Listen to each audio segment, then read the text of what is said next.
gender is about men and women. It is not only about women. It's about how legislation and policies affect men and women in the reality of their lives. Now, there were 6 priorities. I'll just go over them very quickly in that 2004 report. And they were that one should develop a legal framework for gender policies, that there should be prevention of violence against women, that there should be an increased participation of women in public and political life so that there would eventually be increased numbers of men and women in any kind of parliament, to promote women's participation in conflict prevention, crisis management, post-conflict, and reconstruction of economic and social lives in the country, equal economic opportunity between men and women, and national mechanisms for advancement of women. Now, the question then is, given those 6 areas, how did we fare? Well, the OSCE group, a regional group of 57 nations, did okay. But we've done well relative to other countries in the world. But the pace of progress has been very, very slow. So one can say that we are crawling towards equality. Now let's look at each area. First and foremost, it's difficult to look at where we've come since 2004. And why? Because there are no measurable goals that had been set. There are no evaluative mechanisms. There have been no indicators. There is no idea how many analytical tools people are using, no data collection, no gender-based analysis. And so really, it's very difficult to say how we've done, except to look at the area and say, well, I think we've moved forward a little bit. Now, I just want to take each one and quickly touch on them. The legal framework for gender equality. Now, yesterday we talked about the rule of law. So I would like to ask you to examine your own parliaments and see how many of you have gender equality written into your constitution or into any form of legislation. How many of you have equal opportunity legislation at all? How many of you have you got employment equality legislation? How many of you have got pay equity legislation? So those are kind of real, concrete ideas. I want you to go back home and see if you have them, and then ask yourself, if you don't have them, why not, given that we had a plan in 2004 and it's now 10 years since. Now, the second one is about preventing violence against women. And now, we know that violence against women has increased globally, societally. Domestic violence has increased, and individual violence against women have increased. And we know that in bad economic times, violence against women increases. And this is a fact. It's a psychological fact as to why this increases. And this is because with high unemployment levels, there is a huge sense of anger at themselves by men, and there tends to be an increased violence against women. And we need to also look at how does violence against women, is it impacted by diversity? In other words, are some women, because of their ethnicity, race, religion, Aboriginal status, Roma or Sinti, are they in fact subject to more violence in our nation states than others? Are refugees subject to more violence? So there's a huge secondary burden other than just being a woman, and it is all of these layers of burdens that create different layers of discrimination. Now, I think the argument that cultural violence is something that one grew up with and it's been going on for years and years is absolutely not acceptable in 2014, and we all know that. Now, I think we want to look at participation for women in politics. Well, 10 years ago, there were 17.6% of women in any parliament.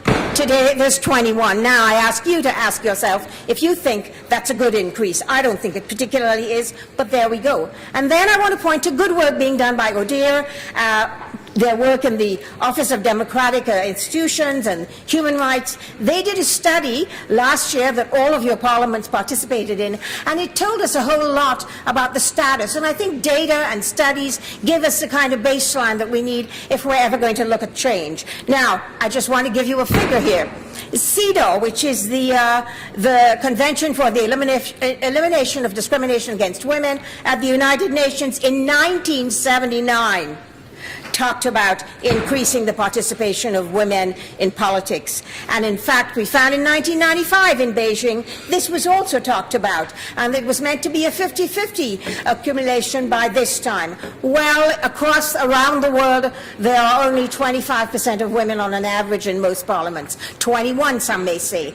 There are some that have done better, and I think we can see that there are 37 nations that have arrived at 30%, which is supposed to be the critical mass, and 15 of those are from the OSCE region, so one can pat oneself on the back for that. But that's not good enough, given that there are 57 of us in the OSCE. Now, I want to congratulate one of our members of the OSCE, and that's Andorra, who have actually achieved a 50-50 male-female representation in Parliament. Now, I think the question isn't only about how many women do we have in Parliament, it's how are these women effective? Are they effective? Are they just sort of quietly blending into the woodwork, or are they doing what's need to be done to be able to move the agenda for women forward? And I think I want to thank Odeer for some of the work that's been done in terms of bringing about panels and discussion and moving this agenda forward for women in politics.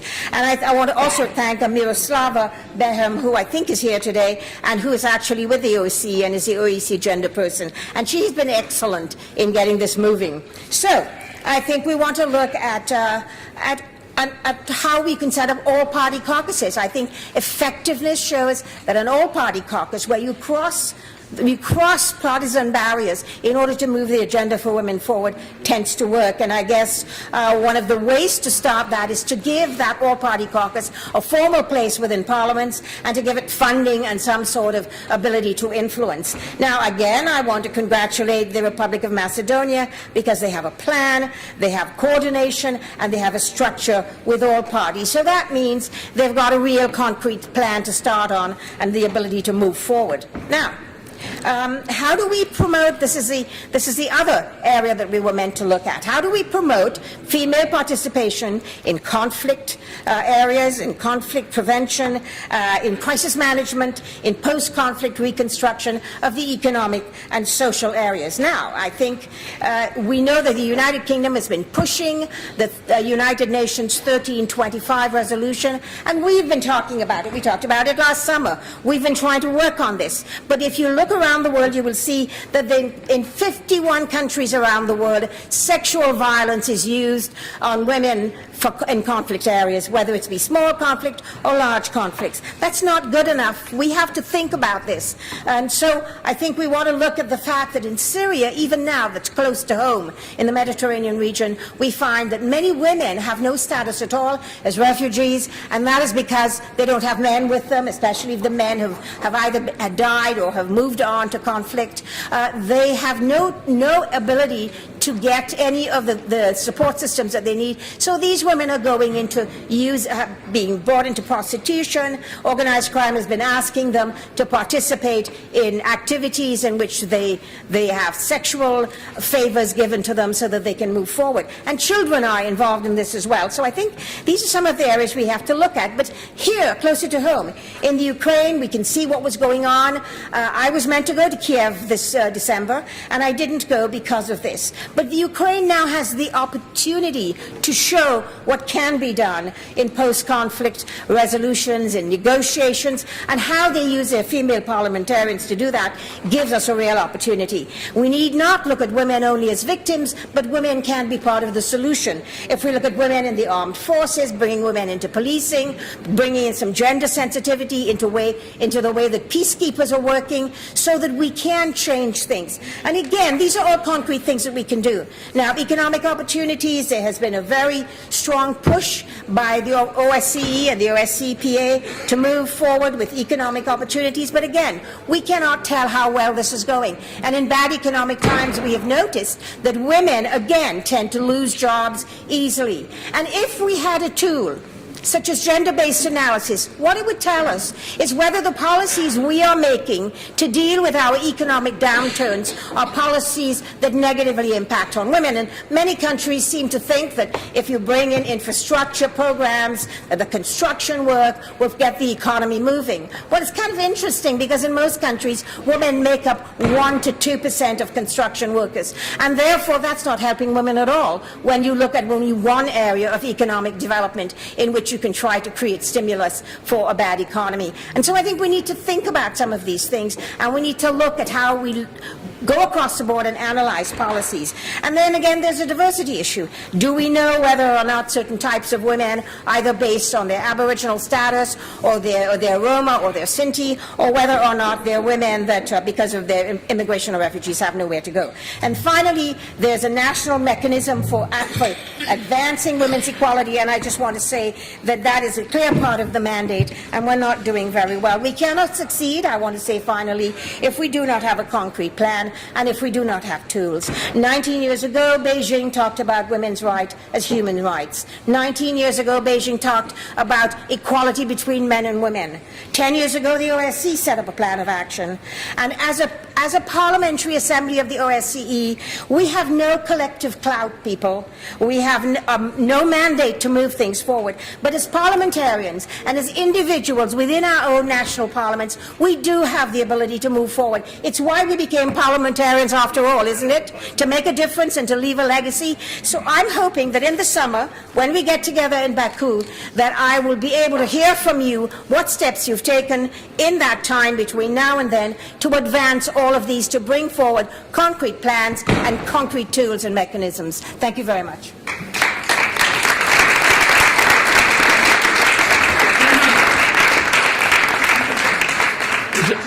Just a moment.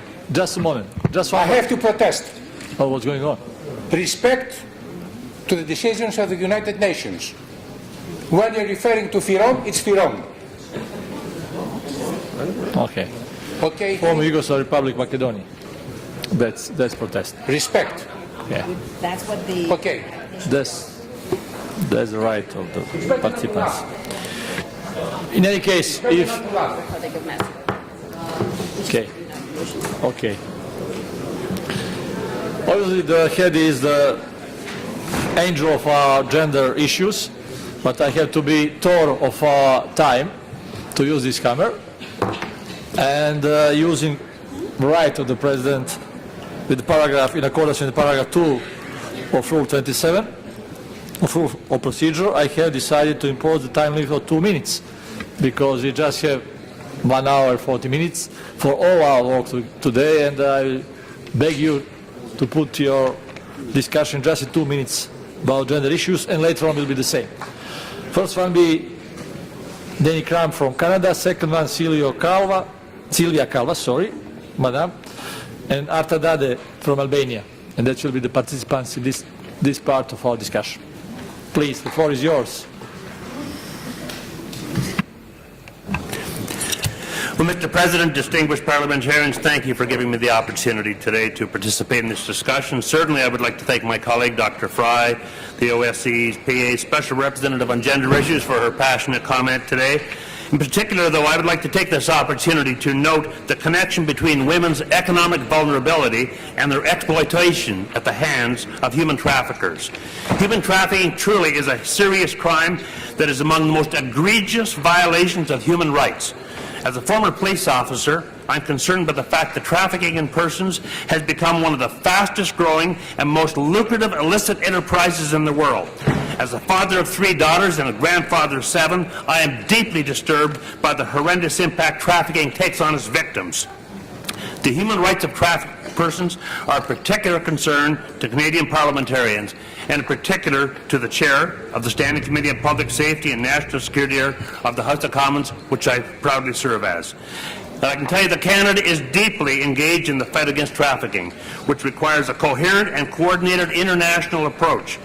In recent years, my parliamentary committee has considered a variety of legislation that aims to better protect victims' interests and to prevent the exploitation of all people within Canada's borders. In June 2012, we introduced a national action plan that aligns with internationally accepted best practices and the United Nations Palermo Trafficking Protocol. A human trafficking task force led by Canada's Department of Public Safety and comprised of other key government departments has been set up to oversee the implementation of the action plan. I would like to pause here, though, to express my appreciation for the work of the OSCE PA with respect to human trafficking, and for the hard work of Mr. Chris Smith, the President's Special Representative of Human Trafficking. I would also acknowledge the contribution to legislation in Canada by my colleague, Joy Smith. In closing, I believe that each one of us fully understands that more needs to be done to protect the rights of trafficked and exploited persons, to implement what we already know and agreed to do in order that our communities and economies prosper legitimately and respectfully. And I remind us all, these victims are not just another statistic. These victims are someone's child, and as legislators and as parents, we must act. So I look forward to following the work and the progress of the OSCE Parliamentary Assembly on this important issue and drawing from it for inspiration in my own work as a parliamentarian in Canada. Thank you.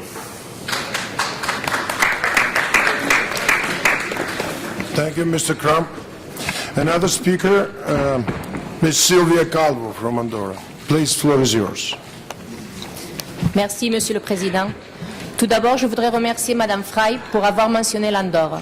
En effet, nous sommes le seul Parlement qui respecte la parité de la région OSCE, et ceci sans quota. En 1984, la première femme parlementaire était élue en Andorre. Et aujourd'hui, nous représentons la moitié du Parlement. C'est une question qui peut sembler conjoncturelle, mais en fait, elle montre la maturité de notre société en ce qui concerne les questions de genre. Mais nous voulons que cette tendance naturelle puisse s'ancrer et persévérer dans le temps. C'est pourquoi nous avons créé un groupe de travail formé par des parlementaires de l'opposition et de la majorité pour promouvoir un Parlement sensible au genre. Nous nous lançons de nouveaux défis comme la promotion de l'accès aux femmes aux postes de responsabilité et l'éradication de la violence de genre. Nous partageons ainsi vos paroles, Madame Frey, et nous nous engageons à être des agents effectifs de changement de notre société. Merci.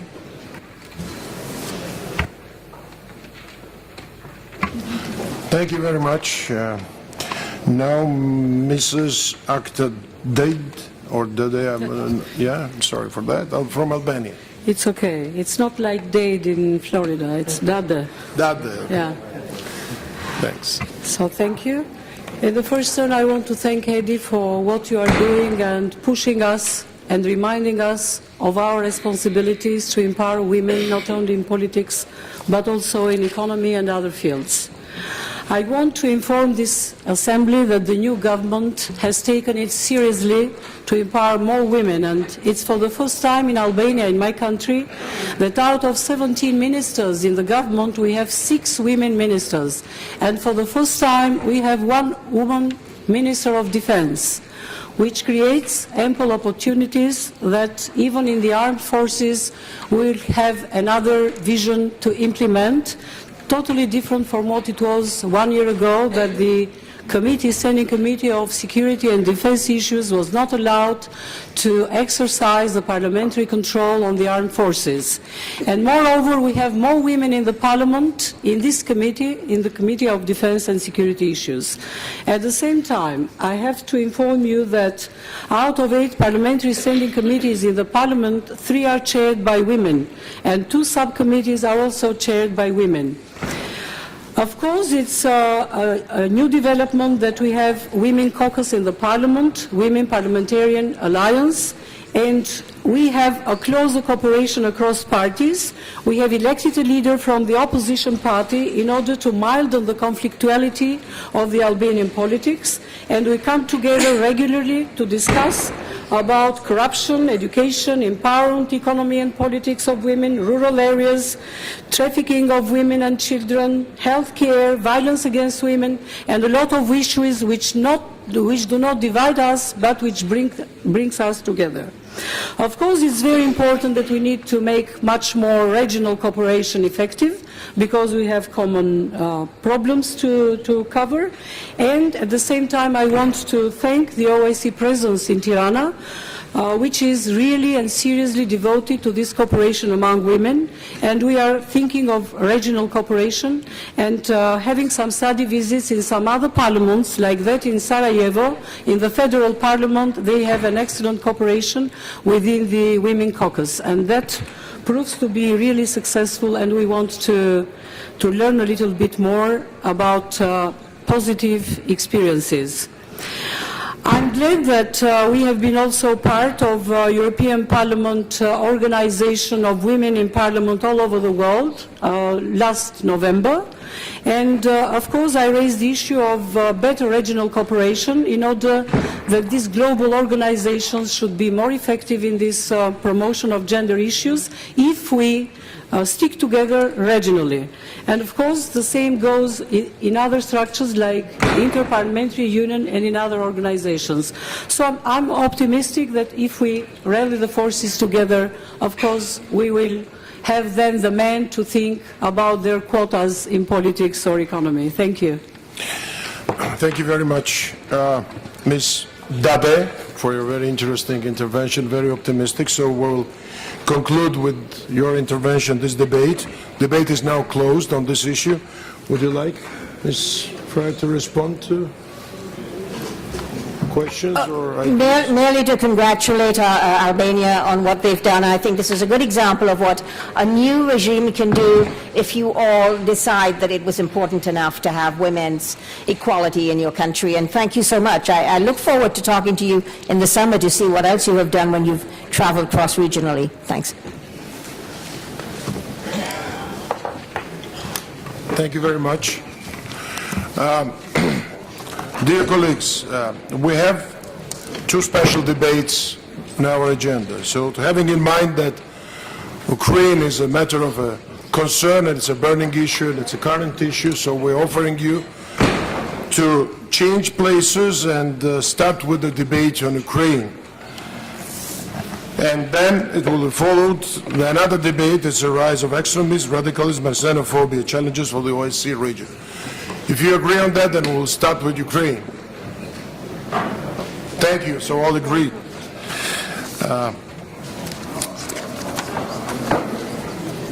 So it's late, we agreed on it already. So I'd like to say that over 30 members are already registered to speak in the debate, and its time is also quite tight. And we arrange the speaking list to accommodate as many delegations as possible. So, in accordance with the paragraph 2, Rule 27 of Rules and the Procedures, we've decided to impose a time limit of 2 minutes, so that as many people as possible can speak. So, I think that's understandable, and we also agree on that. Okay. So the first speaker is Mr. Oleg Zarubinsky from Ukraine. I'll be followed by Christine Moore from Canada. Okay, it's a change in Canadian delegation. It's Dean Allison from Canada. So please. Mr. Zarubinsky, floor is yours. Mr. President, dear colleagues, I want to begin my speech with the words of thanks. Thanks to those colleagues who are in the conditions of mass information campaign around Ukraine, campaign the content and tone of which are often determined by subjective and personal interests of politicians in Ukraine and abroad, have managed to remain unprejudiced and objective as for the processes that are taking place in Ukraine. And special appreciation for the understanding of deep essential things rather than handling the prevailing propaganda cliches and stereotypes concerning the events in Ukraine. What do I mean? I mean the following. First, no matter how great the temptation to simplify the essence of the conflict in Ukraine, bipolar formula, some are angels, others are demons, is not only untrue. Moreover, it contributes to the promotion and replication of escalation and a sense of impunity for any actions. Like it or not, but I do, with the knowledge of the real facts, declare, today in the Ukrainian conflict there are no unambiguous angels and there are no unambiguous demons. Second, but the field where, in our opinion, the uniqueness is essential is in a unified understanding of the terms. Understanding that a compromise is mutual concessions. I want to emphasize mutual, but not the hidden under the word compromise desire to break each other through the knee. For the latter is no longer a compromise. Next, understanding that extremism is extremism in America and in Europe and Asia. And there are actions that fall under the concept of extremism, irrespective of the fact whether it happens in a foreign country or in your own. And the attitude towards extremist manifestations should not depend on those or other plans or interests in international politics. Because under such conditions, there is a possibility of legitimization of the extremism as a phenomenon. And as said, Ukraine is not, and I think will never be, somebody's mandated territory.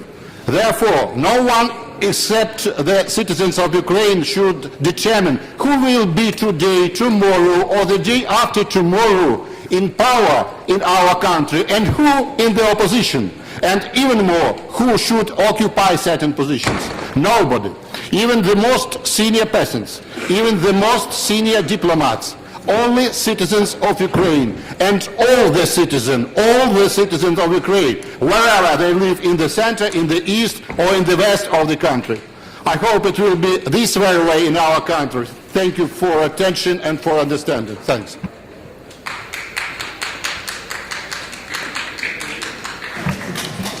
Thank you.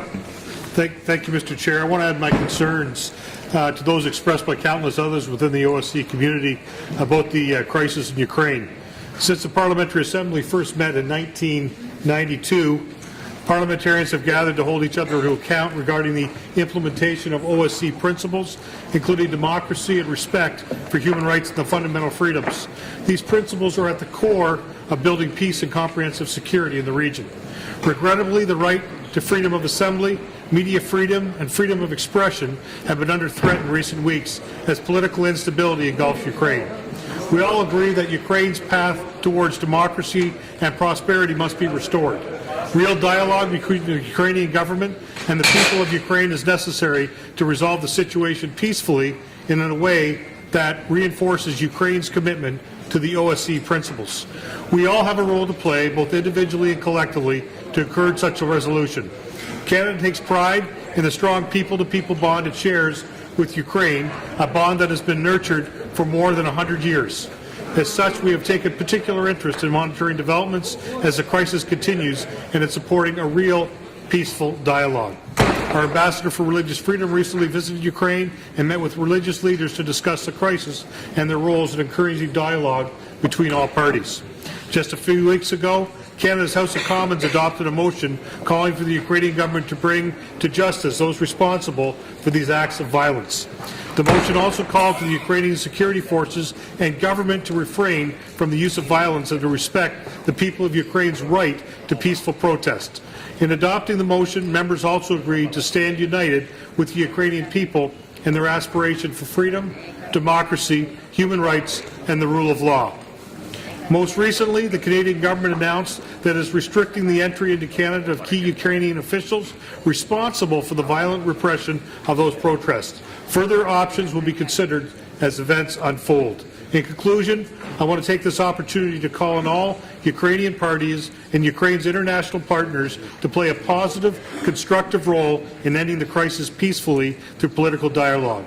Our dialogue here in the Parliamentary Assembly reinforces the essential role that we as parliamentarians can play in achieving this goal. The stakes are high, not only for the people of Ukraine, but also for the OSCE general community in general. Thank you very much for your attention. Thank you very much. Mr. Vladimir Senko from Belarus, please. Thank you, Mr. President. Next one will be dear colleagues, Elena Bondarenko, Ukraine. Thank you, Mr. President. People in Belarus are also worried about events in neighbor Ukraine. The reason for that is simple and natural one. We enjoy centuries-old close ties between the two peoples, quite a long and rich history of effective and mutually beneficial cooperation. We feel genuinely proud to have as our good neighbor Ukraine, great European nation with enormous potential in each sphere of political, economic, scientific and cultural activities. Indeed, this country is living through a difficult period of its history. the time of serious social transformation on the way to building democratic society. However, we in Belarus remain absolutely sure that this great country does have all the resources to find a political solution to the current complicated situation. And what is utterly important, to find it independently. That's why we urge everybody to display maximum of restraint and not to try to accelerate democratic changes artificially, because it would inevitably lead to significant complications. We strongly believe the situation in Ukraine will stabilize.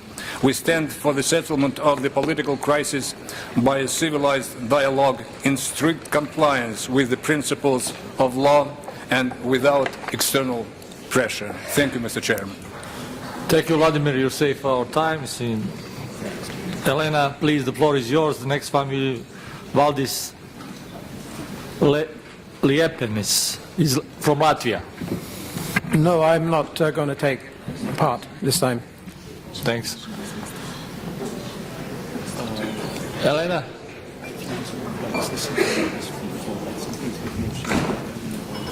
Elena Bondarenko? No? Да, Oh, yeah, Украина. please, Ukraine. Я представляю украинскую делегацию и хотела бы призвать всех своих коллег в зале.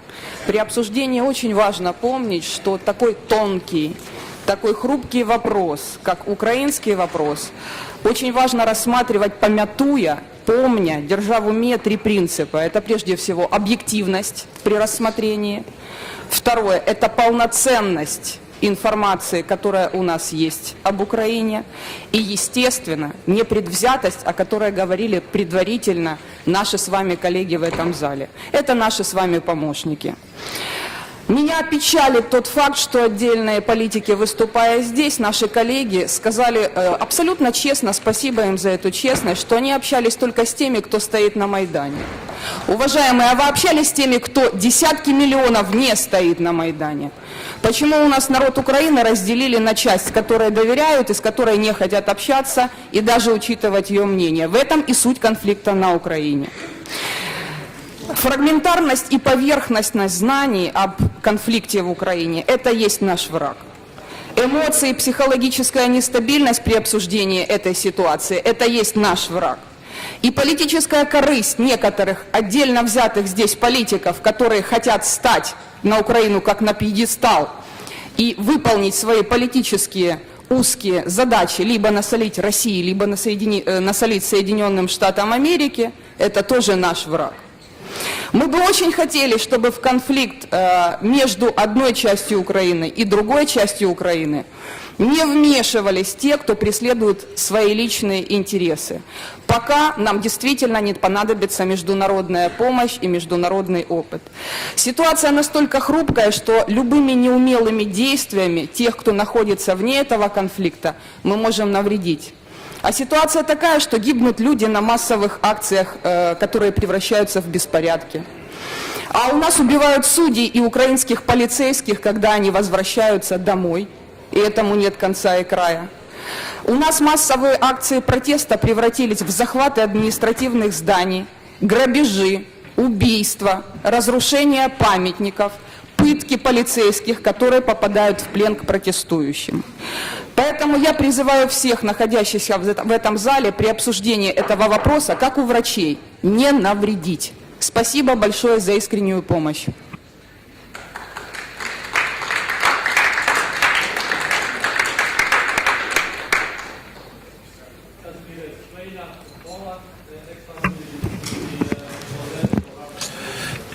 Sorry. Playing up for Poland, the next one will be, after him will be Mr. Lebedev for Russian Federation.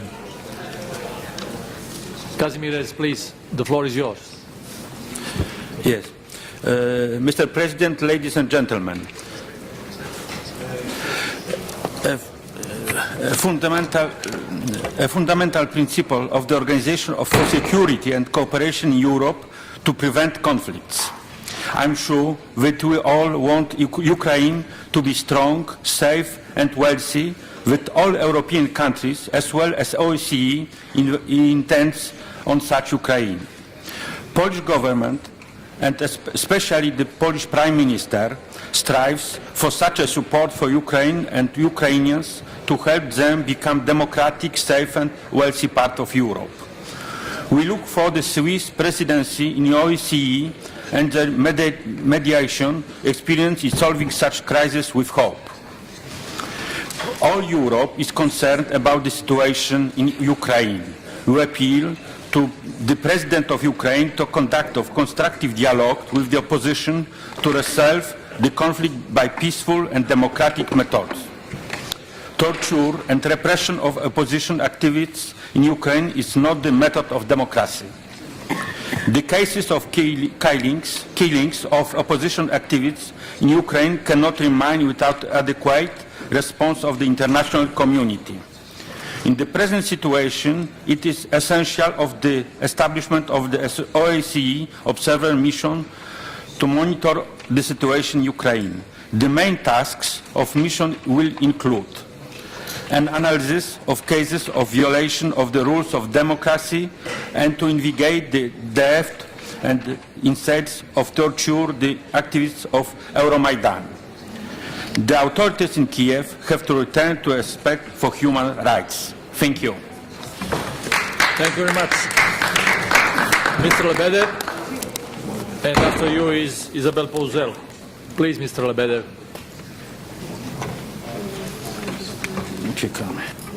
Спасибо, господин председатель. Сегодня в этом зале некоторые коллеги обвинили Россию в экономическом давлении на Украину. Но давайте вернемся к событиям и вспомним, как все начиналось. Камнем преткновения стал вопрос о заключении Киевом соглашения об ассоциации с Европейским Союзом, которое было подготовлено в рамках программы Европейский Союз с Восточным партнерством. После тщательного анализа экономических последствий реализации этого соглашения руководством Украины было принято решение отложить его подписание, что вызвало бурю отрицательных эмоций со стороны Европейского Союза и стало толчком к внутреннему противостоянию в Украине. Россия всегда ясно и последовательно исходила из того, что выбор вектора развития независимого государства, решение вопроса об участии в тех или иных интеграционных процессах и структурах – суверенное право каждого государства. Мы никогда не пытались кому-то что-то навязать, понимая, что интеграция может быть прочной лишь тогда, когда она опирается на взаимные интересы. Ожидали, что такое же уважение, свобода выбора украинского народа будут проявлены и нашими европейскими партнерами. И были неприятно удивлены, когда оказалось, что в понимании представителей Европейского Союза и Соединенных Штатов Америки свободный выбор за украинцев уже сделан и однозначно означает европейское будущее. Принимать или не принимать такое предложение – дело самих украинцев, и только их. Понятно, что какая-то часть общества может не согласиться с позицией руководства страны и открыто заявить об этом, может добиваться ее изменения, но в конституционном законодательном поле. Ситуацию нельзя назвать приемлемой, когда процесс демократического волеизлияния подменяется уличной демократией, когда мнение манифестантов, оказывающих силовое давление на законно избранную власть, выдается за мнение всего украинского народа. Беспорядки, уличное насилие в любой столице стран Европейского Союза воспринимается так, как они в принципе того и заслуживают, как угроза общественному порядку и демократическому строю. И российская сторона, в отличие от стран Европейского Союза, не пыталась ставить эту позицию под сомнение, не посылала своих представителей поддерживать бесчинствующих демонстрантов. Раскачивание ситуации в государстве, находящемся в центре европейского континента, вряд ли может отвечать чьим-либо интересам. Нельзя не видеть, что в действиях антиправительственных сил в Украине все активнее проявляются националистические, экстремистские настроения. Все чаще звучат антисемитские российские призывы. То есть наряду с законно избранной властью и оппозицией возникли другие радикальные силы, которые никем не контролируются и точно не собираются придерживаться цивилизованных стандартов поведения. При этом вопрос об интеграционных приоритетах отходит на второй план. Заслоняется все более радикальными лозунгами, не имеющими ничего общего с европейской культурой. С учетом этого совершенно бесперспективными выглядят попытки решить за граждан Украины, каким должно быть будущее их государства. Очевидно, что переход к принципиально новому, более высокому уровню партнерства может быть достигнут только на основе равноправия, взаимного уважения и взаимного учета интересов всех заинтересованных сторон. Спасибо. Thank you, Mr. Lebedev.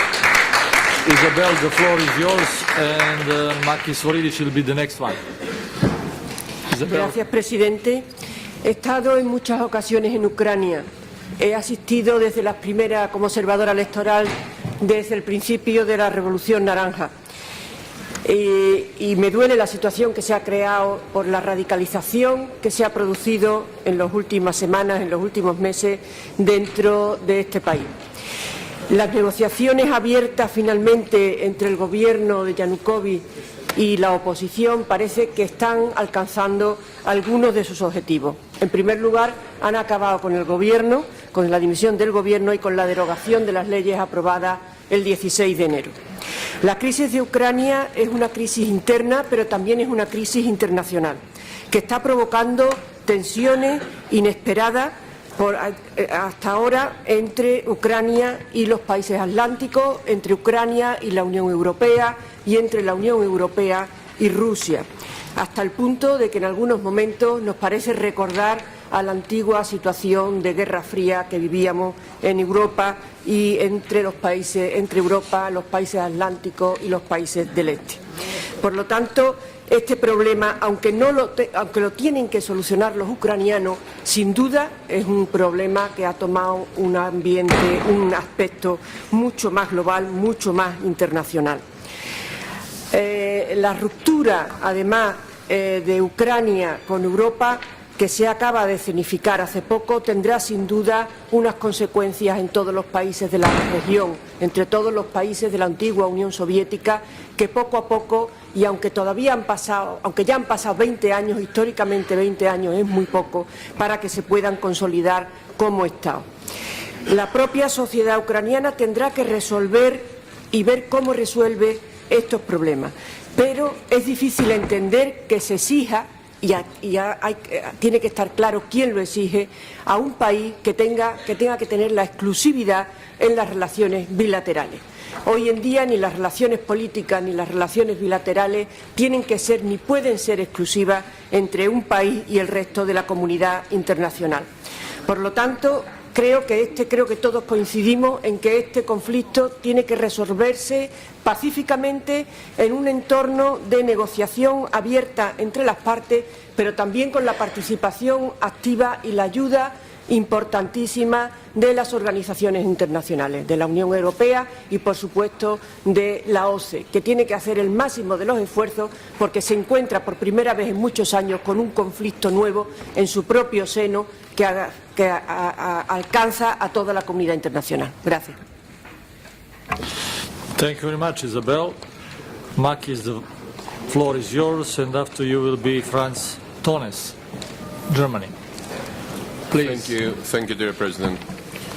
Now, let me just stress that this is not simply a political difficulty in Ukraine, but it involves the suffering of the Ukrainian people, and that this, and I'm speaking now as an expert from the Greek financial crisis, if this is going to continue, people is going to suffer more and more from the consequences of the lack of liquidity in the Ukrainian economy. So a solution must be found, and it must be found quickly towards that direction. We strongly support the efforts being made by High Commissioner Baroness Ashton and Commissioner Füle for the return of normality in Ukraine by taking measures of confidence building between the parts that will allow the continuation of a constructive, hopefully a constructive dialogue. We also must state that we do understand and support the Ukrainian people and his demand for changes in order to have a prevalence of the rule of law and of political freedoms in the country. And we also condemn violence from any part that this violence may stem. And one thing also that I'd like to make clear from the Greek position is that we oppose any kind of sanction that is possibly being considered by the international community. We consider that any kind of sanction will be counterproductive. Also, we think that we have to re-examine the continuation of the debate for the European perspective of the Ukraine at this point, which also could be counterproductive. We do find that the strategy of the Eastern European Partnership, as expressed in the common declaration of the Summit of Vilnius, is a good guidance for the future until the Summit of Riga of 2015. And we strongly hope that this dialogue will continue and we will arrive at a positive solution for the benefit of the Ukrainian people. Thank you, Chair. Thank you very much, Makis. Mr. Tons, are you ready? Next one is Viktor Dolidze from Georgia. Please. Herr Präsident, liebe Kolleginnen und Kollegen! 40 Jahre, fast 40 Jahre nach Helsinki, fast 25 Jahre nach dem Fall des Eisernen Vorhangs, mussten wir doch wieder Bilder sehen in Kiew, von denen wir geglaubt haben, dass wir sie in Europa historisch hinter uns gelassen haben. 2000 Verletzte, 500 auf Seiten der Polizei, 6 Tote, 30 Vermisste, Verschollene, das sind zu viel. Deswegen gilt ganz klar die Forderung, wir brauchen eine gewaltfreie Lösung dieses Konflikts. Es ist notwendig, dass die volle Demonstrations- und Versammlungsfreiheit gewährleistet wird. Die Sanktionen müssen zurückgezogen werden. Die Amnestie muss umgesetzt werden. Ich denke auch, dass die Verantwortlichen für die Toten zur Verantwortung gezogen werden müssen, genau wie das Schicksal der Verschollenen. Aber ganz klar gilt auch, 100% Lösungen wird keine Seite finden. Der Kompromiss wird Zugeständnisse von beiden Seiten erfordern. Und klar ist auch, mit Provokateuren extremistischer Art auf beiden Seiten lassen sich auch keine Lösungen herbeiführen.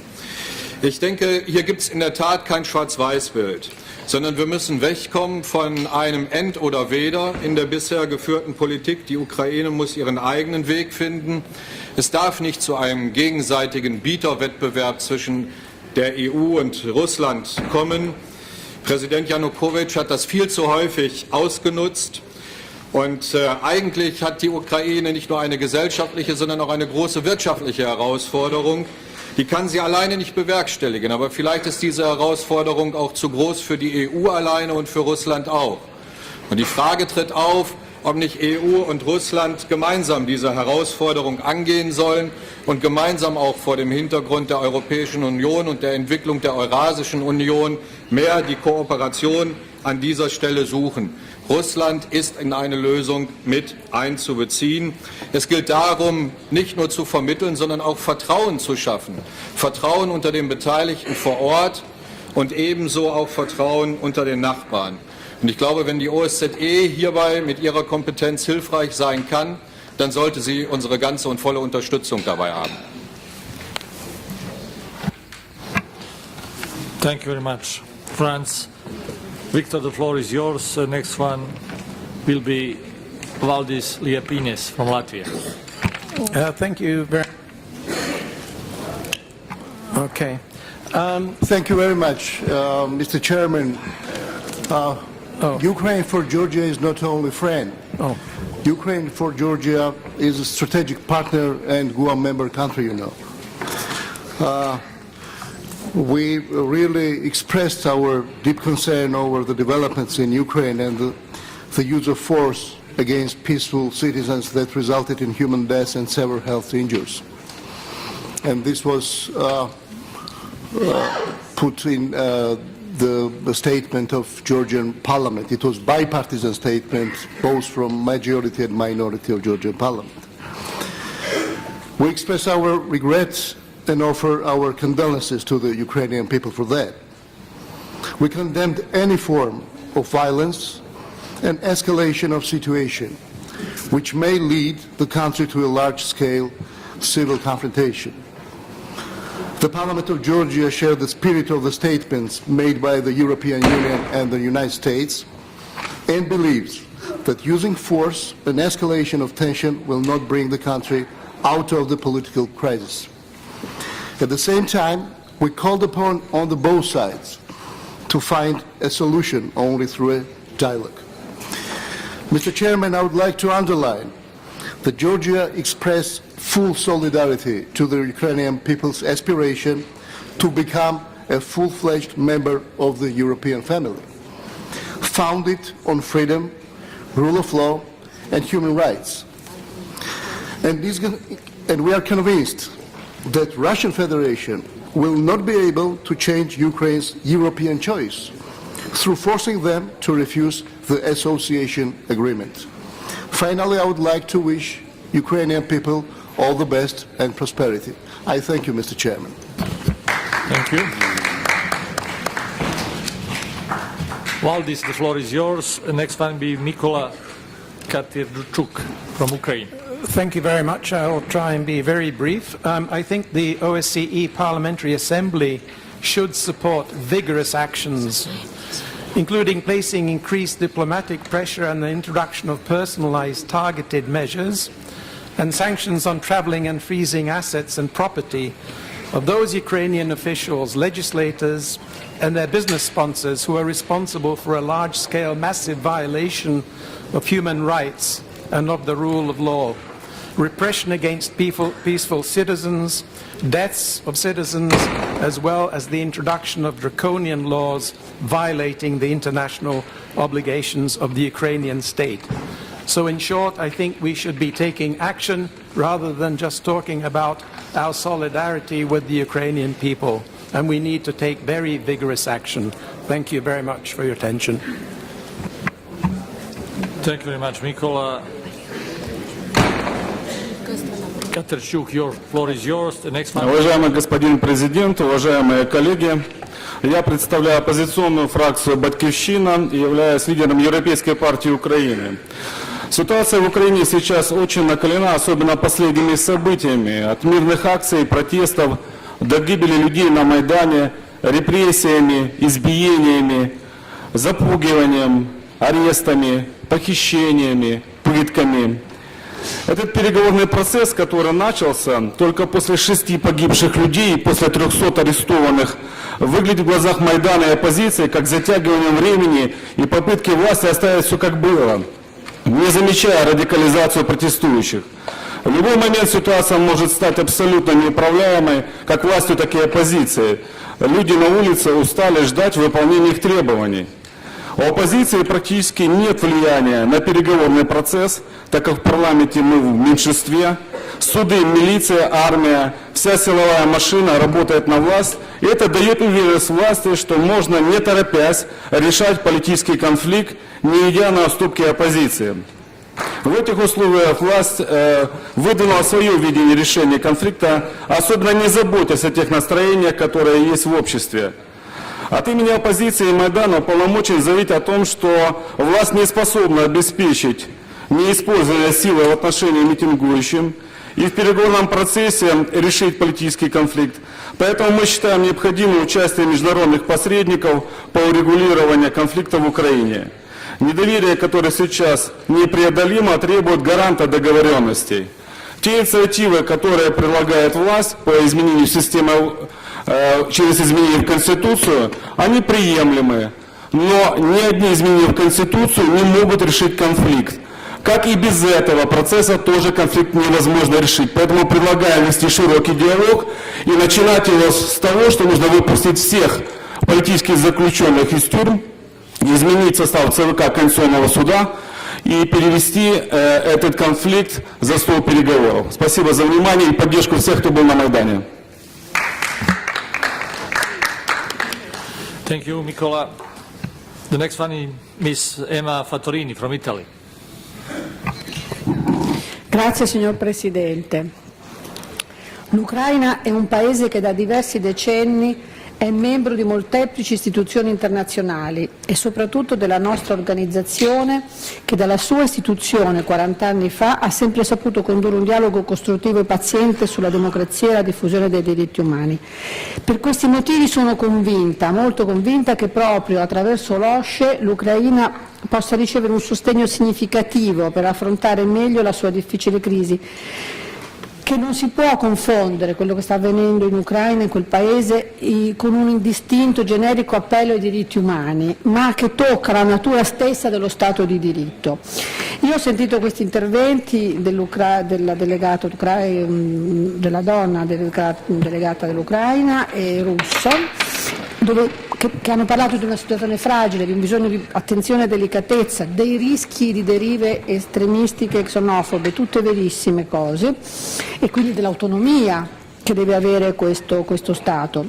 Però non dobbiamo assolutamente dimenticarci dei gravissimi episodi di violenza, che non sono solo quelli dei manifestanti in piazza Maidan, ricordata da tutti, ma della soppressione della libertà di espressione, e io mi riferisco anche qui in questa sede soprattutto al vile attacco alla giornalista Tatiana Chernobyl avvenuto il 25 dicembre del 2013. Mi riferisco anche, come sappiamo, alla nota, lunga, prolungata, disumana detenzione di Yulia Tymoshenko. E voglio ricordare che è stata proprio l'Assemblea dell'OSCE qui a Vienna a denunciare alla comunità internazionale il caso di questa, accogliendo nella Commissione dei diritti umani, allora presieduta dall'italiano l'onorevole Mecacci, la testimonianza della figlia di Yulia Tymoshenko, Eugenia. Il presidente in esercizio dell'OSCE del 2013, che era il ministro degli esteri ucraino Kazara, ha ribadito in occasione delle riunioni ministeriali di Kiev lo scorso dicembre l'impegno dell'Ucraina a rispettare i diritti fondamentali, in primo luogo il diritto a riunioni e manifestazioni. In questa direzione vanno anche gli interventi legislativi della Rada, il Parlamento ucraino, che ha abolito il 28 gennaio scorso gran parte delle leggi limitative della libertà di stampa e di manifestazione, nonché un successivo provvedimento di amnistia per i reati commessi dalle persone implicate nelle manifestazioni di piazza. Insomma, non credo che sia pretestuoso o che sia un'indebita ingerenza nelle decisioni autonome dello Stato ucraino. Credo che sia doveroso per l'OSCE impegnarsi in modo forte, convinto, costante, con vera convinzione, perché ci sia un rafforzamento dello Stato di diritto in Ucraina, un impegno che operi in sinergia con quanto stanno facendo le altre istituzioni internazionali, in primo piano la UE, un impegno soprattutto sul territorio che possa reintrodurre la presenza dell'OSCE nella società ucraina. Io penso infatti che come OSCE noi, per essere chiari in conclusione, su questo finisco per capirci chiaramente, non possiamo e non vogliamo interferire sulle scelte politiche interne di un Paese che deve decidere in piena libertà e autonomia se essere vicino alla Russia o all'Europa, ma possiamo e dobbiamo non transigere sulle insopportabili ed elementari violazioni dello Stato di diritto di quel Paese. E per finire, come diceva anche l'ambasciatore Zanier, solo distinguendo di questi aspetti tecnici, cioè quelli su cui possiamo e dobbiamo, abbiamo tutto il dovere, insomma il diritto e tutto il dovere, la responsabilità di intervenire, distinguere questi aspetti da quelli strettamente politici che sono tutti patrimonio e responsabilità dei cittadini e delle istituzioni ucraine, sarà possibile operare, concludo davvero, e ottenere risultati apprezzabili per il miglioramento dello Stato di diritto in quel Paese. Grazie. Thank you very much. Grazie. Artashes Gegahamian from Armenia, please.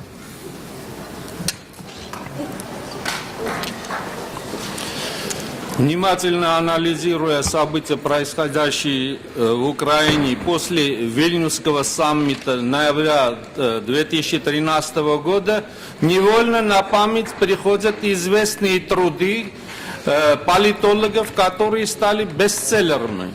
Я имею в виду работу Эдварда Лютвака «Государственный переворот» или «Практическое пособие» и работу Джозефа Овертона «Технология разрушения» или «Окно Джозефа Овертона». Это что, случайное совпадение или тщательно проработанный сценарий, который воплощается в жизнь? Дать сейчас конкретный ответ на этот вопрос, пожалуй, будет несерьезно. Но что абсолютное совпадение теоретических посулов, государственных переворотов и технологии разрушения имеет место быть, это непреложный факт. Я абсолютно поддерживаю позицию коллеги из Германии, который сказал, что разрешение украинского конфликта возможно лишь при условии, когда Европейский Союз, Россия и руководство Украины сядут за стол переговоров и поставят перед собой одну единственную цель – с обеих сторон обеспечить необходимые предпосылки для развития экономики Украины, для обеспечения стабильности, окончательное решение быть ассоциативным членом Евросоюза или войти в таможенный союз – это право суверенной Украины и ее народа. Спасибо за внимание. Thank you. Adao Silva from Portugal, and to be ready, Valentin Navalichenko from Ukraine. Adao, please, the floor is yours. Thank you, Mr. President. Today, all of us are Ukrainians, and Maidan is the center of Europe and OSCE region. These days, we notice that a lot of diplomatic activities have been taking place. It is important to offer a window of diplomacy to pull Ukraine back from the brink of the civil war, but without blackmail, regardless the origin. We can't keep watching the political unrest in the Ukraine with a shrug of the shoulders.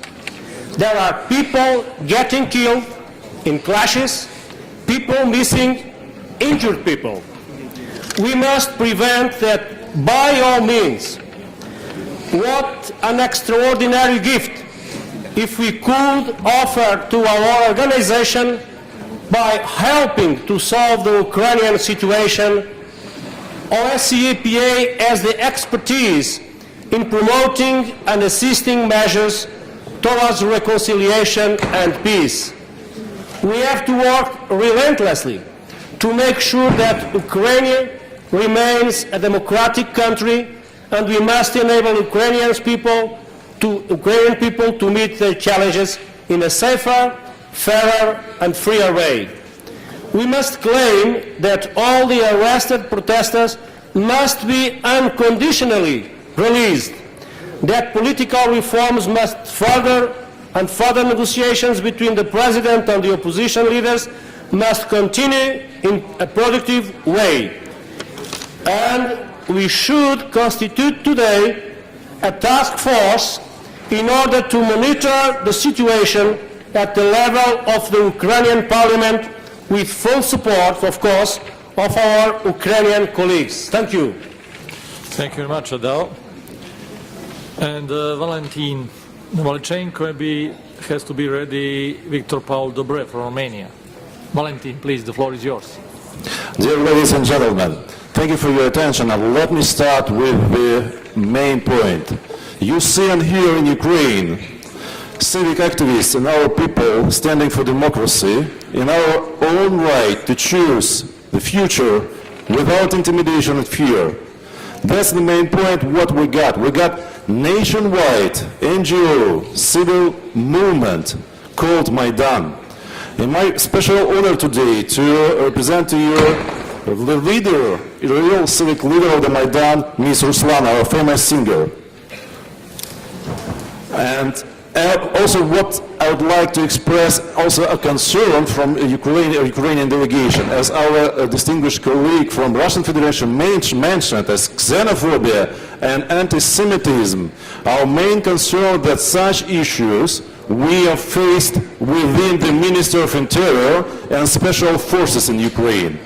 I think this is the real threat to all Ukrainian people. When we see Nazi swastika, anti-Semitism propaganda as an ideology of the Special Forces of Ukraine, who are now being used by the government against the peaceful protesters. So my address and my call to all you distinguished colleagues, continue your support, especially towards non-partisan NGO organization in Ukraine. And thank you all you, my dear friends, for medical care, for political support, for your resolutions in most OSCE family countries protecting and supporting civil movement in Ukraine. Thank you very much. Thank you, Valentin. Now is Victor Paul Dobrev from Romania. Thank you, Mr. President. I am deeply concerned by the political unrest and the escalating tensions in our neighboring country. I strongly believe that the only sustainable solution for the crisis is strengthening the rule of law and the democratic mechanism for political dialogue. The only possible answer to the crisis is a political one. Therefore, a real dialogue between the government and the opposition must be reached at once. I fully support the position taken by the OSCE when it emphasized the importance of the engagement of all sides in a meaningful process. The Ukrainian people should choose, free from foreign interference, its economic and political paths, and which international agreements and communities Ukraine should join. The decision taken lately show that the consultation process has its shortcomings, and this is also the message the population transmitted through protests, considering that its voice has not been taken into account.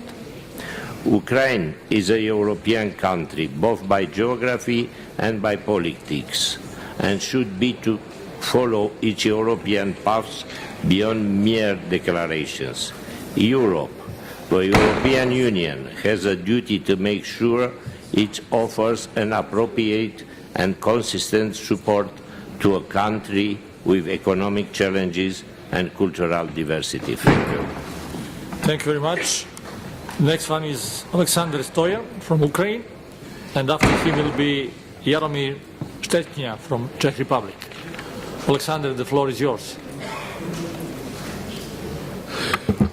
Уважаемые коллеги, я хочу вас кратко поинформировать о тех важных политических шагах президента Украины и фракции партии регионов, направленных на урегулирование противостояния в нашем обществе. Во-первых, по требованию Евромайдана президент Украины принял отставку премьер-министра Украины и предложил возглавить правительство одному из лидеров оппозиции Арсению Яценюку. Думаю, что создание коалиционного правительства могло бы урегулировать эту проблему.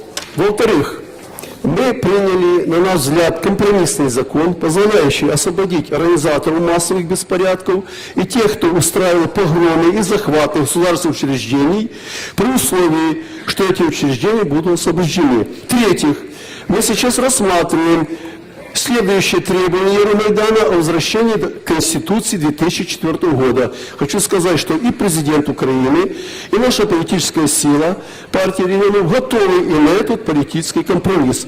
Вся проблема заключается в том, что лидеры оппозиции не могут между собой договориться, какой же будет эта Конституция. В частности, лидер Батькивщины Яценюк, который мы предложили пост премьера, хочет к возврату парламентской президентской республики. Если он станет премьером, это даст ему большие полномочия. В то же время Виталий Кличко, который заявил, что он идет на выборы президента, наоборот, требует усиления полномочий президента. Вот никак мы с собой не разберутся.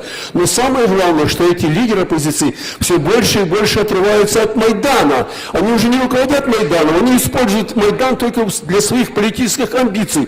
Майданом по существу все больше руководят радикальные экстремистские силы. И это загроза не только суверенности Украины, а загроза всему нашему обществу. Вот на это нужно обратить особое внимание. Хочу сказать, уважаемые коллеги, украинский народ никогда не был агрессивным. Украинский народ трудолюбивый, украинский народ добрый. Он живет в центре Европы, и нам не нужно куда-то вступать. Я очень хотел бы и просил бы вас, дайте нам возможность самостоятельно разобраться и выйти из политического кризиса. У нас достаточно для этого мудрости, силы и умения это сделать. Благодарю за внимание.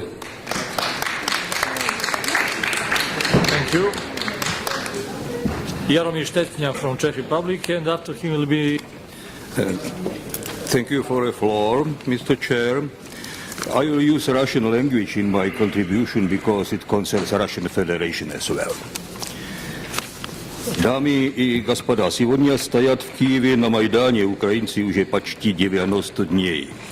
Я имел честь в декабре принимать участие на Майдане на площади Независимости.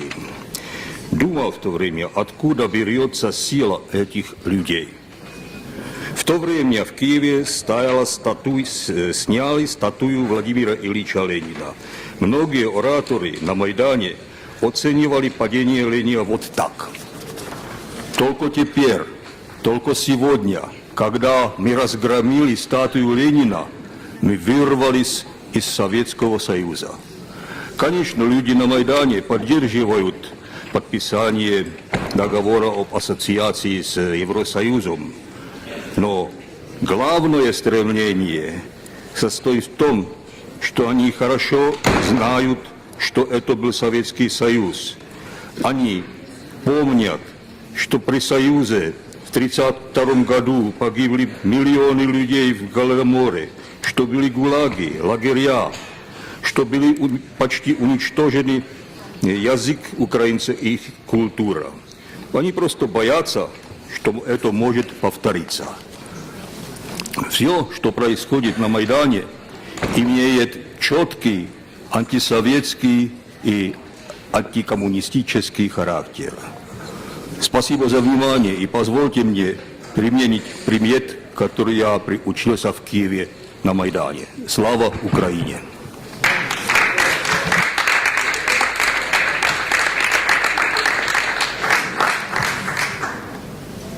Thank you, Jaromir. And as I announce, Madame Marie Francis Bechtel from France. The next one will be Barbara Bartus from Poland.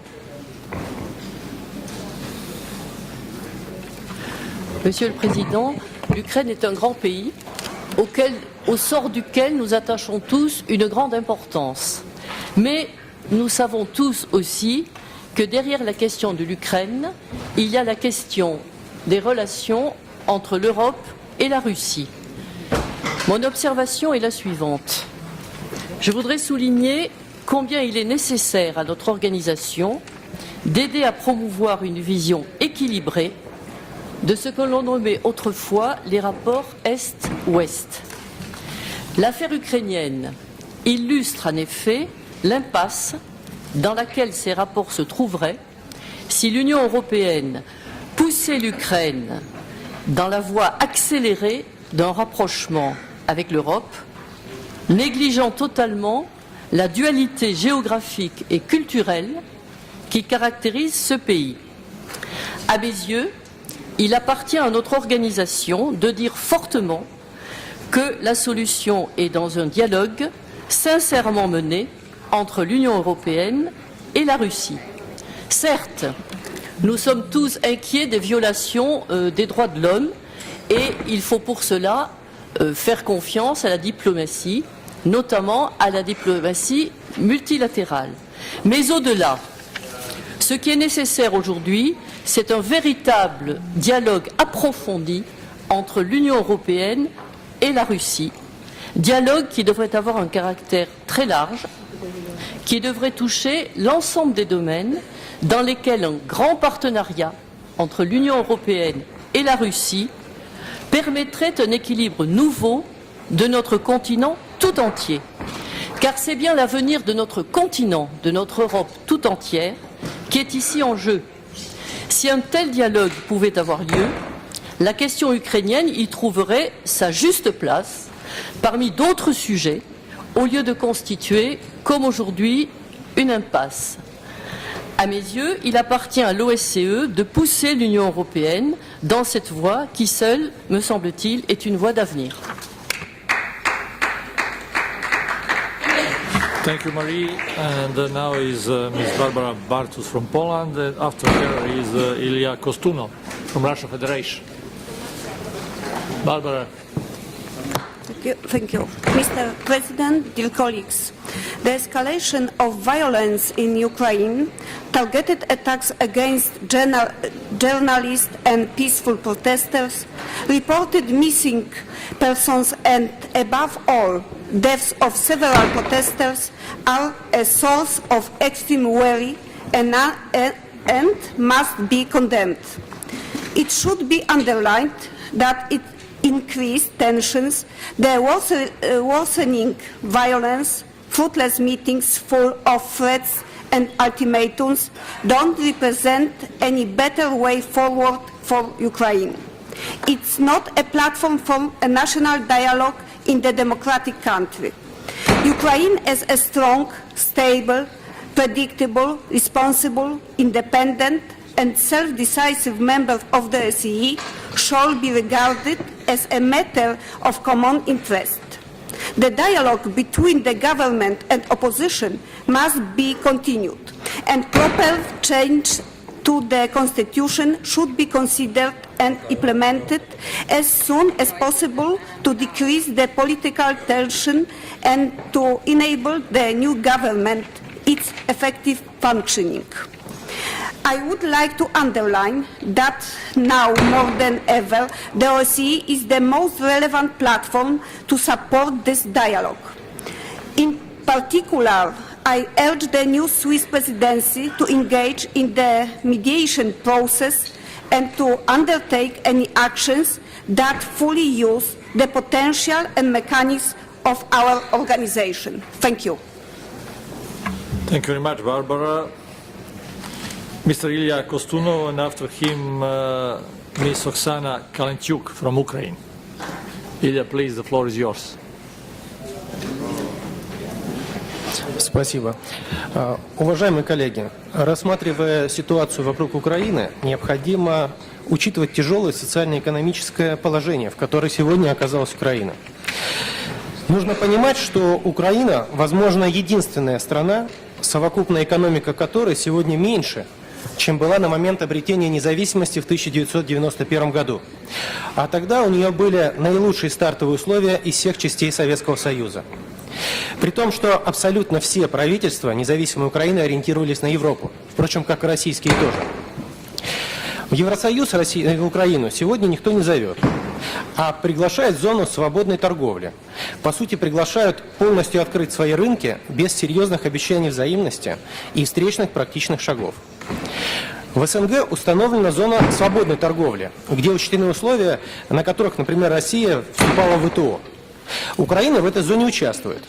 По внешнему периметру эта зона защищена для того, чтобы набирать силы в рамках производственных отраслей, промышленности, сельского хозяйства и так далее. Вскрытие этой защиты через украинскую границу означало бы, что на Украину хлынул бы поток конкурентоспособных товаров, который начал бы вытеснять украинские товары с украинского рынка. А эти товары в рамках зоны свободной торговли СНГ пошли бы в Россию, Белоруссию и Казахстан. Это несопоставимо с продолжением льготного режима, существующего между нашими странами. Не будет никаких санкций против Украины. Мы просто вернулись бы к общепринятым нормам, которые называются режимом наибольшего благоприятствования, в то время как зона свободной торговли СНГ предоставляет льготы сверх этого режима. Знаете, если Евросоюз действительно хочет помочь Украине, было бы сильным ходом, если бы Евросоюз в одностороннем порядке снял все таможенные барьеры на поставку продукции из Украины. Это помогло развитию промышленности и торговли. А значит, шансов на развитие демократии станет еще больше. Ведь в бедных странах демократия не развивается. А политические вопросы украинский народ сам решит на ближайших выборах. Спасибо. Thank you, Ilya. Now is Ms. Oksana Kalentyuk from Ukraine, and next one will be Vineta Porina from Latvia. Please. Спасибо огромное за возможность высказаться. Ничего вообще-то не бывает вдруг. Чтобы понять происходящее, нужно глубоко вникнуть в предысторию. Нашему независимому государству чуть больше 20 лет. По историческим меркам это секунда. Можно сказать, мы находимся в возрасте подростка. Позвольте сделать акцент. Причина сегодняшнего противостояния не является неподписание договора об ассоциации. Неподписание договора стало лишь катализатором проявления проблем в обществе, что накопились в стране за последних 23 года.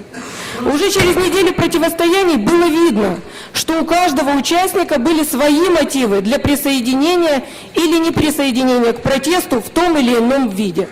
В 90-х мы приобрели независимость. В некотором роде она для нас, как для государства, была сюрпризом. Но страна продолжала жить по накатанной. У населения не было понимания, что социализм закончился, что началось время свободной экономики. Приобретя независимость, мы не определили изначально, в каком общественно-политическом строе мы планируем жить. К сожалению, у нас до сих пор нет четкого ответа на этот вопрос. Часть населения продолжает жить при социализме и, соответственно, справедливо ожидает бесплатное образование, медицину в полном объеме, обязательное обеспечение работой. Другая часть населения представляет средний и малый бизнес, который рос и взрослел с 90-х, принимая все вызовы нового экономического пространства. Представители среднего бизнеса прошли весь путь развития от наемных рабочих до учредителей собственных бизнесов, формируя новую культуру. В 2004 году их голос звучал на Майдане, но оппозиция, которая пришла к власти, не смогла качественно изменить ситуацию. И лишь очень небольшая часть населения, начиная с 90-х годов, завладела практически всем национальным богатством.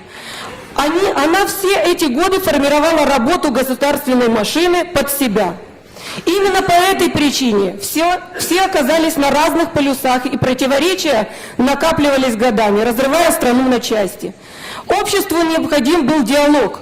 Отсутствие этого диалога взорвало ситуацию.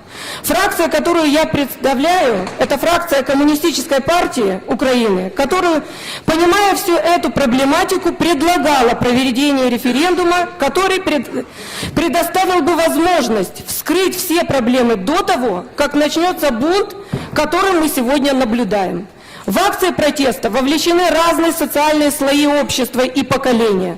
У каждой социальной группы, у жителей разных регионов свои мотивы, свои видения развития ситуации и страны.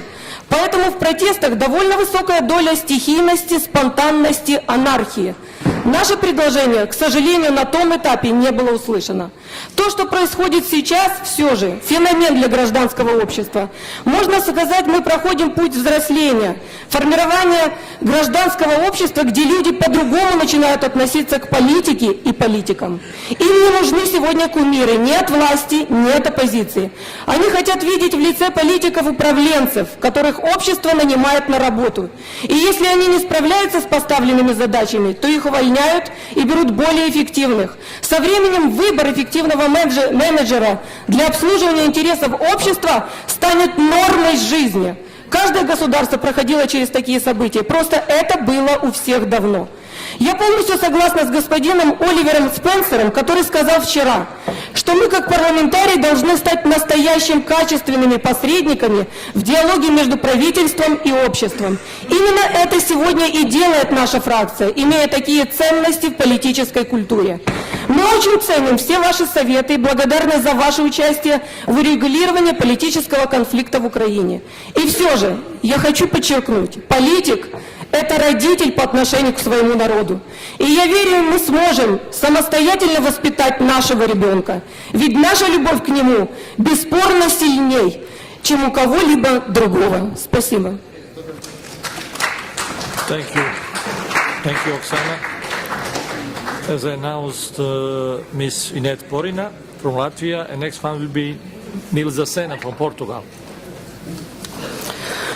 Dear Chairman, dear colleagues, Ukraine is currently the top issue regarding the rule of law in the OSCE area. It is obvious that what is happening is a geopolitical struggle for Ukraine. The situation in Ukraine gives serious food for thought. That is why it is crucial for the OSCE and the EU to cooperate on issues related to Ukraine. The EU and Russia are two main external factors affecting Ukraine.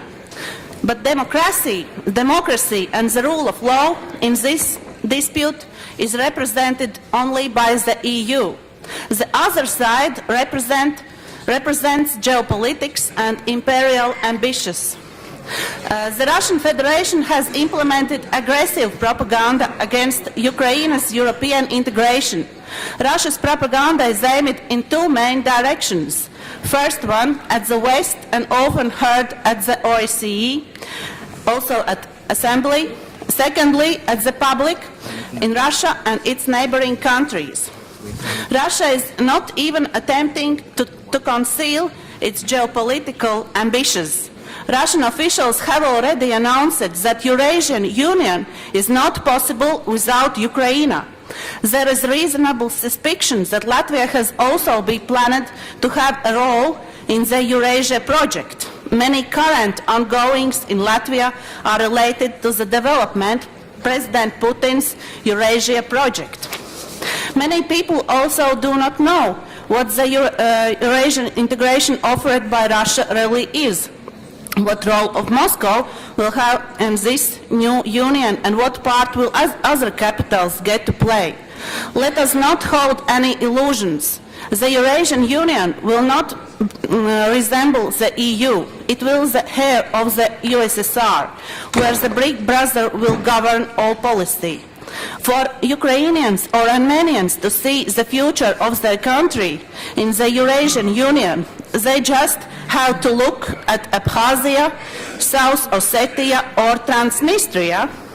There it is clear how Moscow understands the right of self-determination of nations and the sovereignty of independent states.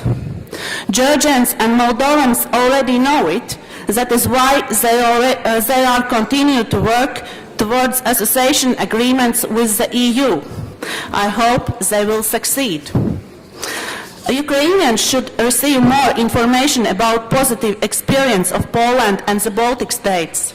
Democracy-oriented entities in Ukraine have to be strictly against the Eurasian Union with Russia as its leader.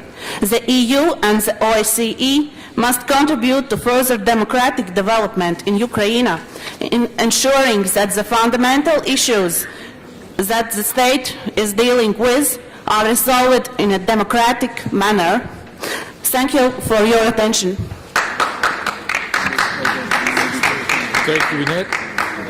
Nilza, the floor is yours. The next one will be Ms. Yves Pozzo di Borgo from France. Please, Nilza, Sena. Thank you, Mr. President. Dear colleagues, I would like to introduce the question of media. We can measure the maturity of democracy by the way the media system of a country is structured and its press freedom. When we think about this, what happened in Ukraine must worry us all. Despite other definitions, that democracy is also strong, independent press. And we cannot neglect the evidence of political control of Ukrainian media and the weakness of their democracy. In free systems, the population must have access to media. There must be a significant degree of pluralism in media, either internal or external. The press should reflect different views and ideologies, and the press must not be under the control of state or under the control of such a limited number of private owners that pluralism is limited. Where neo-authoritarianism is somewhat different from more traditional authoritarian systems is the contest of the spread of democracy and the strategic use of communicative power of television. While some of the elements of a democratic mass political media system are tolerated, giving the appearance of democratization, there are fundamental limits to media autonomy. Leading opposition politicians regularly complain that they do not have access to television networks that reach the largest audiences. Trying to report with independence, journalists are persecuted or assaulted with injuries, violated in their bodies and in their will. After 2012 parliamentary elections in Ukraine, the OSCE recommended to the Ukrainian authorities further efforts in improving its democratic patterns. The last events in Ukraine represent a serious regression in these efforts. We are all concerned with events in Kiev and elsewhere in Ukraine. We must show our full support to democratic values. However, it is up to the Ukrainian people to decide about their future. I believe that they will choose wisely and that democracy will prevail. Thank you. Thank you, Nilsa. Yves, please, the floor is yours. The next one will be Hedy Fry from Canada. L'Ukraine souffre d'une adaptation à un monde nouveau qu'elle n'a pas connu et l'incapacité de ses dirigeants d'y répondre, mais cela ne saurait justifier qu'on foule aux pieds les principes même des droits de la démocratie que défend notre organisation et notre Assemblée. Je voudrais faire comme ma collègue française une remarque qui est, je considère, importante. L'Ukraine indirectement est la conséquence d'une absence de véritable collaboration entre la Russie et l'Union européenne. Je devrais même dire qu'il y a une totale incompréhension entre ces deux blocs. La Russie n'a pas de politique européenne digne de ce nom et l'Union européenne n'a pas non plus de politique russe digne de ce nom. Il existe de la part de l'Europe une politique allemande à l'égard de la Russie, une politique polonaise à l'égard de la Russie, une politique britannique à l'égard de la Russie, une politique française à l'égard de la Russie, mais il n'y a pas de politique européenne et donc pas de réflexion stratégique européenne à l'égard de la Russie. Et inversement, il n'y a pas de la part de la Russie une politique à l'égard de l'Europe. Il y a une politique à l'égard de la France, une politique à l'égard de l'Allemagne, une politique à l'égard de la Pologne, une politique à l'égard des pays lettons, mais il n'y a pas de réflexion de la part de la Russie à l'égard de l'Europe. Aujourd'hui, une collaboration étroite entre l'Union européenne et la Russie est une nécessité et doit devenir une évidence. Il se tient tous les 6 mois une rencontre, c'est un sort de rituel qui existe entre l'Union européenne et la Russie, mais c'est un rituel, ces rencontres, c'est traditionnellement et ça patine beaucoup. Ce que j'espère, c'est que les nouveaux dirigeants de l'Europe qui vont arriver au mois de juin, nouveaux commissaires européens, nouveaux présidents de l'Union européenne, nouveaux pays, nouveaux parlements européens, puissent s'engager dans une politique à l'égard de la Russie, et c'est un élément fondamental. Parce qu'en ce qui concerne la Russie et l'Union européenne, il y a des intérêts communs nombreux, et ce serait un partenariat stratégique dès lors que l'Union européenne et la Russie établiraient un véritable dialogue. Et la crise en Ukraine s'en trouverait améliorée. Évitons les tensions de part et d'autre. L'Ukraine est sur le chemin de la démocratie, et dont là y rester, associons la Russie et l'Europe à la négociation d'un compromis acceptable par tous et profitable à la démocratie.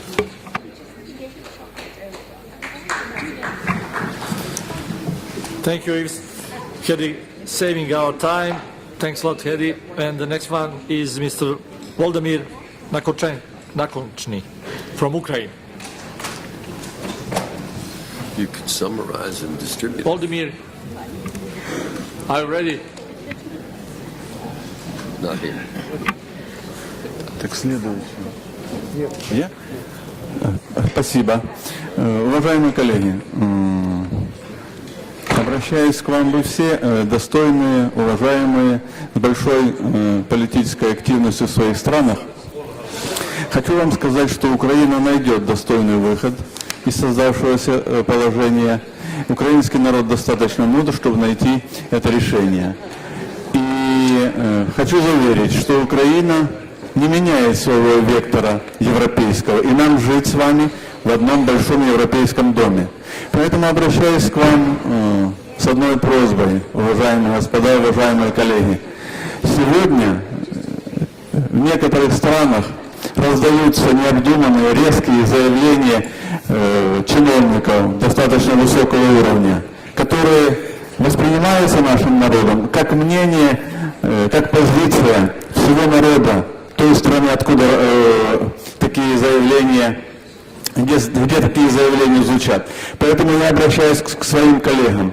Нельзя допустить, чтобы эмоциональные настроения наших народов были испорчены непродуманными, порой резкими а иногда и заангажированными заявлениями чиновников, которые вмешиваются в политическую ситуацию нашей страны.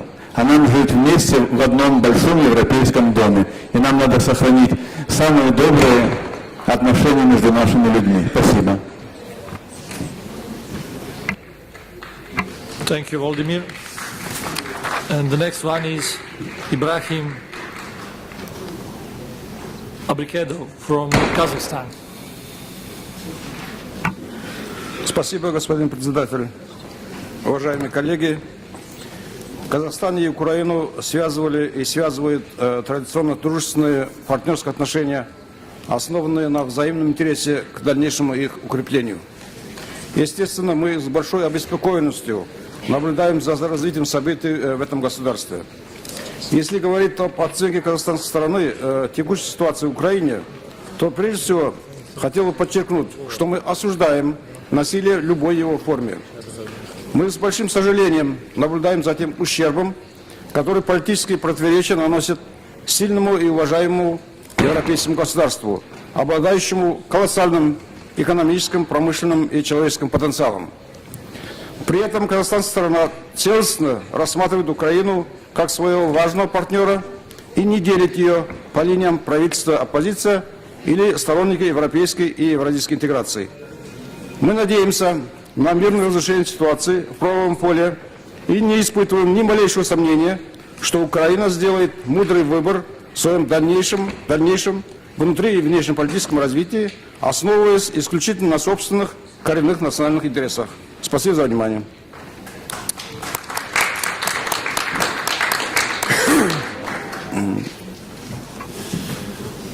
Thanks a lot, dear colleagues. And last one has to be Vice President George Serratelli, but he is not in the hall. Did I miss somebody? Okay. Practically, we have now to conclude the special debate of the. My name is Olga Sitnik, I'm from Estonia. Why not in this list? Now you'll get the floor because I don't have. Yes, please take the floor. You will be the last one. Luckily, George is not in the hall. Please take the floor. Thank you very much. I'm very sorry for this mess, but dear colleagues, so I come from Estonia, and as you know, Estonia and Ukraine, we have common history.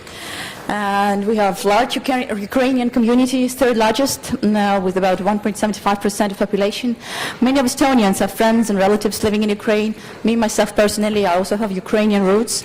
And so we all in Estonia follow with big attention what is happening in Ukraine. And we are very worried about clashes between the police and the protesters, which have led to deaths of at least 10 people and injuries of hundreds. And of course, Estonian Parliament, Riigikogu, could not remain aside. And at the end of January, the statement of the Foreign Affairs Committee of the Riigikogu in support of democratic Ukraine was adopted. It's just the need to discuss the situation in Ukraine in international parliamentary organizations in order to strongly urge the Ukrainian authorities to fulfill their commitments in ensuring the rights of their citizens, which include the freedom of speech and the freedom of press. That is why I'm very happy that this kind of debate is happening today in our OSCE Parliamentary Assembly. We also express condolences to the families of the victims of the Ukrainian conflict and assert that Estonia has always supported the efforts of the Ukrainian nation to achieve national unity and to build up a democratic society that respects the principles of the rule of law. We invite all the parties of the conflict to refrain from violence and to solve their differences by negotiations and other peaceful political means as befits a democratic rule of law. The Ukrainian nation must be free to make democratic decisions on the choices of their country. The European Union continues to be open to cooperation negotiations with Ukraine, yet mutual cooperation can only be built on the values set out in the fundamental documents of the European Union. We invite the European Union to do everything in its powers to facilitate democratic, political, economic and social reforms in Ukraine and emphasize that the European Union and its member states must actively support the development of the Eastern Partnership countries and confirm their right to join the European Union when these countries fulfill the Copenhagen criteria. Several Ukrainian social organizations called Estonian state institutions not to remain indifferent towards the events in Ukraine and urge that every possible help should be given to the victims of the conflict in case of need. And this help was accepted, and our Ministry of Estonian Ministry of Foreign Affairs will help cover the health care costs of those injured at the protest in Ukraine with a contribution of 50,000 euros. And dear colleagues, I finish now. Estonian delegation calls all OSCE PA member states to support brave Ukrainian people in their fight for a fair, transparent and democratic state with our words, our competence, our knowledge, and, if possible, with financial resources as we did. Thank you very much for your attention. Thank you. Thank you. Well, it was last participant, and I declare that the special debate is closed. I have to express I missed the delivery speech because I would like to save your time and to give them more chances to the others. But we have to be very proud because the level of this discussion is on the highest level democratic level about a very sensitive issue. Sometimes could be emotional issue for the people for that time, for that part of our family. But we heard very confronting statements on right way. And thanks a lot for all participants, mainly for the people who are from Ukraine. Please, somebody from Ukraine would like to take the floor. Yes, please. Здравствуйте, я хочу всех поприветствовать. Я бывший депутат. У меня очень такое трогательное будет выступление. Я действительно все это время была на Майдане и могу сказать только то, что видела собственными глазами. Потому что сложно судить о том, что не видел сам. Я певица, победительница Евровидения. И, как вы понимаете, очень люблю мою страну. Я приехала сюда сама за свои средства только для того, чтобы сказать, что ОБСЕ очень нужны украинцам. И мы все знаем, что информацией, идеологией действительно можно легко манипулировать, но нельзя манипулировать правдой. Сегодня создана общественная комиссия в Украине, которая начала составлять черную книгу массовых нарушений прав человека.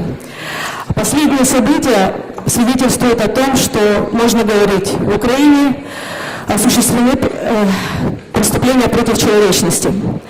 Кто протестующие в Украине? Это очень разные люди. Люди разных регионов страны, разных профессий, возрастов, которые протестуют по всей стране, но не просто за евроинтеграцию, а против агрессивных и кровавых действий полицейской власти. Чтобы разогнать митинг, не обязательно специального подразделения Беркут проламывать череп студенту. Во время всех митингов в Украине это были тысячи, сотни тысяч и миллионы людей. Я бы просто по-человечески хотела обратиться ко всем вам. Приедьте в Украину, увидьте все своими глазами и сделайте выводы. Ужасные избиения, разгоны митингов присутствуют сегодня в регионах страны, не только в Киеве. Я понимаю, что можно манипулировать и новостями, и информацией, но есть то, что было, есть и остается на самом деле. То, что снято множеством, в том числе иностранных масс-медиа. Мы очень просим миссию ОБСЕ в Украину помочь людям, которые бесправны в условиях насилия. Я могу добавить лишь одно. Valentin, please help me. To keep the order. Большое спасибо. Thank you very much. Thanks a lot for support. Thank you. Thanks a lot, Valentin.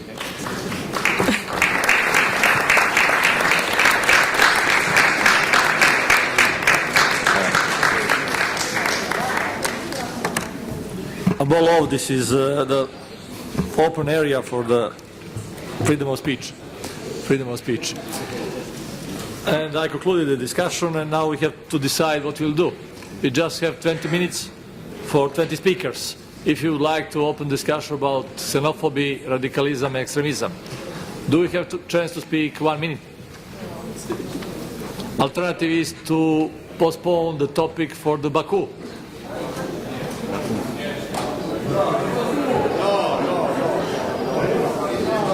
That's universal topic for all time. Unfortunately. Mr. Chairman. Yes, please. Since we don't have any time for the speeches of 20 people, since you didn't leave any time for us, I suggest that you pick all the unlucky delegates and take a photo and put in a the next newsletter and all publications with the title, The Unlucky Delegates of Vienna. This is my suggestion. Thanks a lot for the suggestion, but it's not applicable. It's not applicable. Now, only one choice in this case, because we have 20 minutes, 1 minute is really nothing for this serious topic, and the topic is not so actual like Ukraine. We decided on the right way when we chosen to speak firstly about Ukraine. It was much more important at this moment than universal topic and universal issue like xenophobia, extremism, and radicalism. In that case, if we have to go further, we have a few minutes more. If I know well,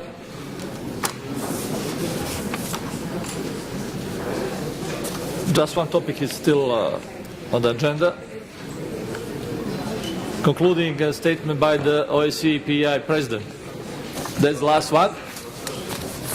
I have the privilege to be last week. Oh, if that's the last few minutes.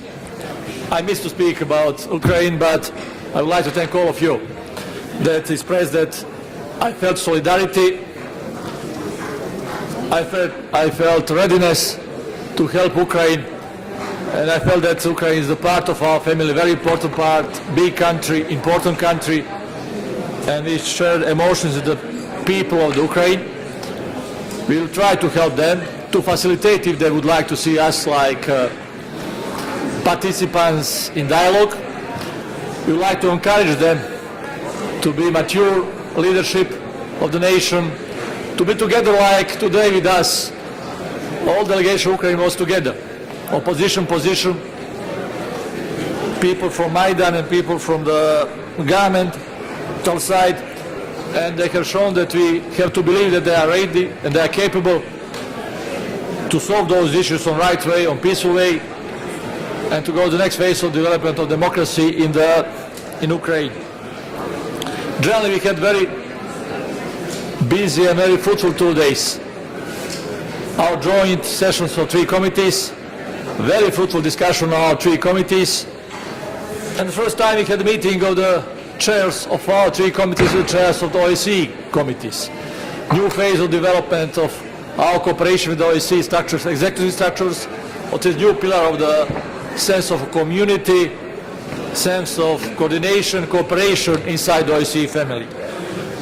I'm very grateful for all our members of committees who are preparing the resolutions and documents for our annual session. I hope so that those documents will be the pillar of the future work of organization. Very important elements will be follow-up mechanisms we will try to develop together with the committees of the OSCE, executive structures, and we have to believe that this year universally, before our annual meeting in Helsinki in 2015, will be fulfilled with the new ideas, new participation of all of you to try to create a document which will survive and will be enough good house of light for all of us in the next decades and this organization generally. I hope so, that our next meeting, Bureau will be in Copenhagen, but our annual session in Baku will be fruitful like these 2 days in Vienna, when we again felt how is generous Austrian Parliament, who hosted us, who helped us all the time, and I again have to thank Madame Barbara Pramer for her generous and hospitality all the time, all those years, all those meetings, winter meetings in Vienna, and I hope so that we deserve to continue to deserve this hospitality with the hard work which we have shown these 2 days. I just can use just few gentle words to have a nice trip to back at home, to spend the rest of Valentine's Day on right way, without hard discussion, without severe issues, to believe in the right emotions on Valentine's Day, and after all, to understand that we are just human beings, not only politicians. All the best, dear colleagues, and that's the way to conclude this session. All the best, see you in Baku.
All sides, compromise, everything in between.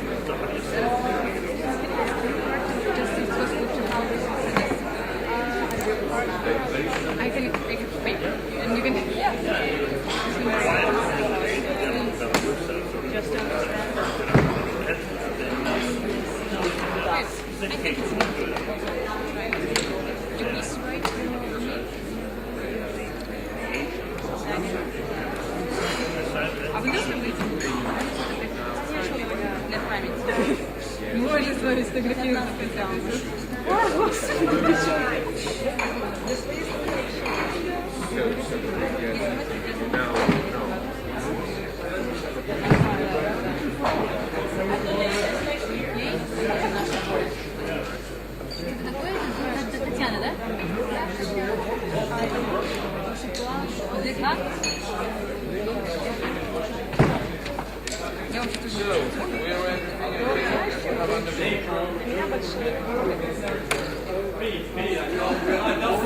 Ладно, сейчас я пошла, давай мы с тобой сейчас нахуй руки. Давай,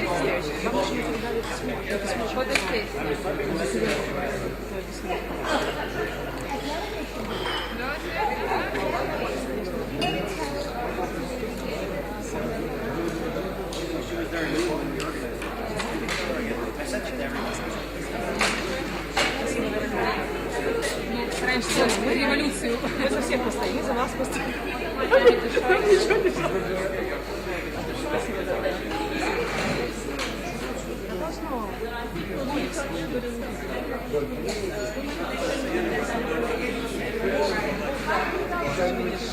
Сколько политиков? Просто у всех свои интересы.